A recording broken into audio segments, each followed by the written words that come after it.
The Chicago Bears just signed another All Pro. Hey, everybody. Sean from Sports Talk Bears. If you get a second, like and subscribe. It'd be great to have you a part of our community. So let's get to it. So, this is what I love about our GM, Ryan Poles. He just gets stuff done and he doesn't mess around. The Chicago Bears just signed a free agent safety, two-time Pro Bowler Kevin Byard is now a Bear. And man, this is just a nice move for so many reasons. The Bears checked several important boxes when they agreed to a 2-year contract with Kevin Baird on Sunday. That's today. At first glance, they added a big-time ball hawk to replace Eddie Jackson on the back end of the defense. More importantly, they also added a safety who will complement Brisker and fill a big hole on the roster with the draft rapidly approaching. And you know what, head coach Matt Eberflus wants in his defensive backs, right? He made it clear repeatedly over his 2 seasons leading the team. He requires the guys in the secondary to tackle well, and he wants them to take the ball away, right? Obviously. But Byard, he meets both marks. He's also an upgrade from Eddie Jackson in the tackling department. So let's look at that. According to PFF, Byard has a very good 6.8% missed tackle rate over his whole career. That's a big upgrade from Jackson. Jackson was at a 14.5% missed tackle rate. So that's an improvement of about 8%. Byard also set a personal best with 122 tackles last season, and durability. That's another huge difference between Jackson and Byard. So let's look at that. Jackson, he missed 10 games, right? You guys know this. Between 2022 and 2023, he had a nagging foot injury, couldn't quite ever get over it. And he missed 2 games in 2021 due to a hamstring injury and 2 more, plus a playoff game in 2018 with an ankle injury. They just, over time, they just started stacking up. Byard has never missed a game over his 8-year NFL career, and that's something that's very notable. Poles was also able to do 2 things here, and let's highlight those. Get another deal done before the competition of free agency is in full swing. That's huge. And also fill a huge position of need to provide flexibility in the draft and also much needed experience to help anchor the back end of this secondary. That's huge. Poles said, and he wasn't lying, he wanted a vet safety that was more affordable.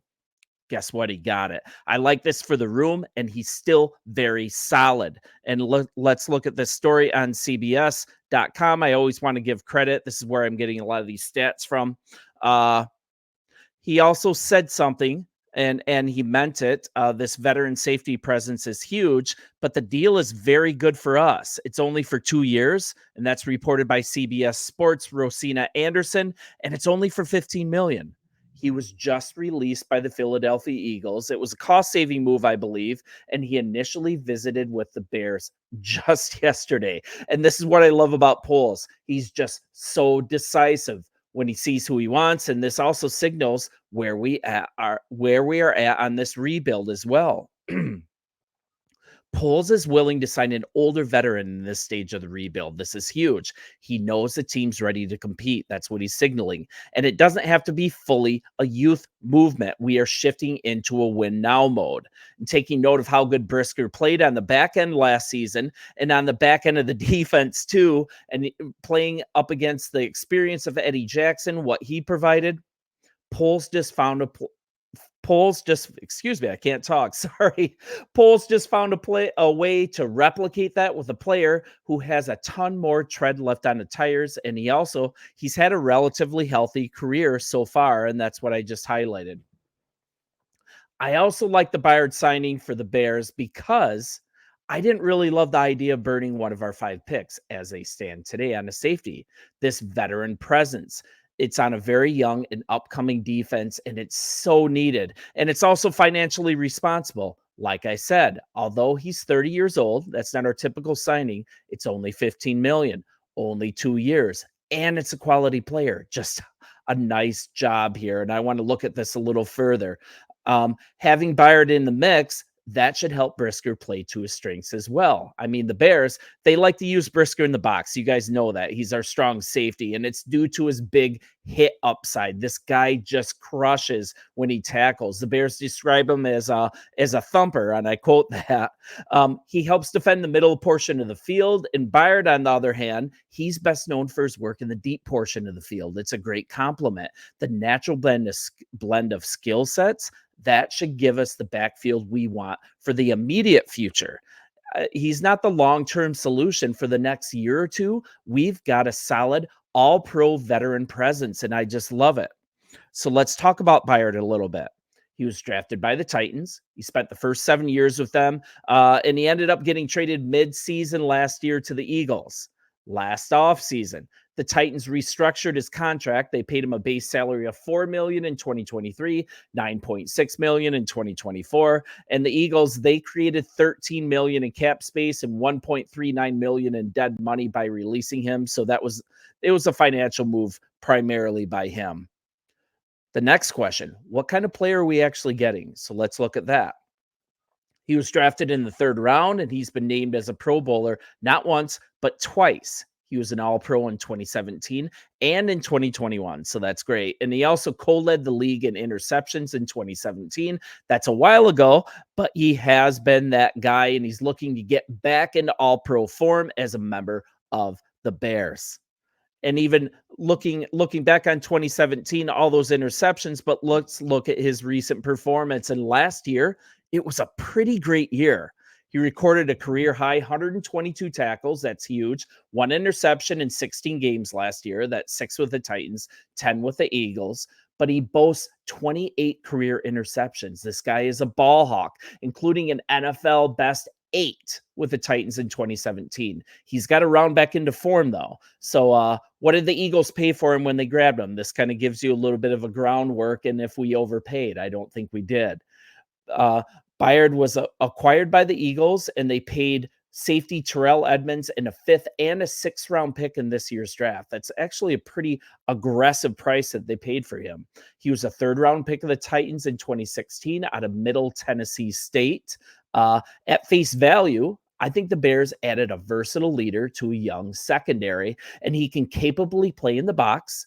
He can capably play in the deep half of the field. So he might not keep them from drafting a rookie. He's not going to keep us from adding to the room, but this could make for a really fun unit in 2024. I'm like into it.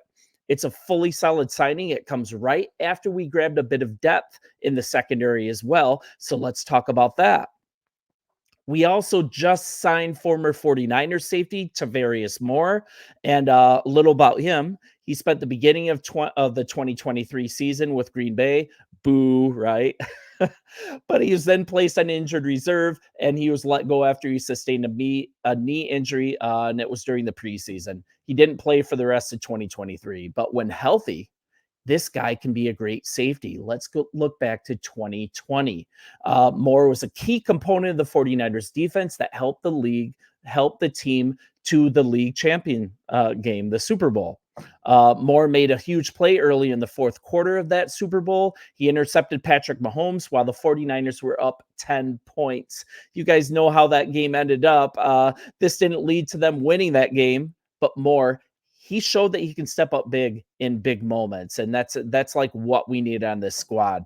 He likely isn't the starter for week 1. That's why I love the Byard signing that we talked about earlier, but he could be a key depth piece in case of injury. And I think we're not done adding to the secondary room as well, but just 2 big wins here. And it just fits the mold. Once again, to close, I don't love being forced to use a draft pick on a safety as well. It's still a great thing to do. I mean, I'd love for us to sign a safety in the draft, but now we're not forced to. And I would still expect another safety is going to join this team one way or the other. But we have a solid veteran presence to start. We have a backup and more. But there's something to be said, guys. There's something to be said about not being forced to fill a position and have that pressure in the draft. I want polls to be able to just pick the best player. This just goes a long way towards that. So tomorrow, teams can start getting ready. Teams can start talking about contracts with players. It's legal now during the open tampering period, I believe is what we call it. Uh, as the dominoes are starting to fall in full on Wednesday when free agency formally starts. I'll be back here tomorrow to cover it. You are just all so supportive. You participate in the message board crazy. So but you guys have strong opinions, so do I. I really appreciate that. It's so much fun. And I have the absolute best viewers on this platform. And you guys know I realize that. Bear down, my friends, and let's continue to enjoy this off season. We're still going to dominate it.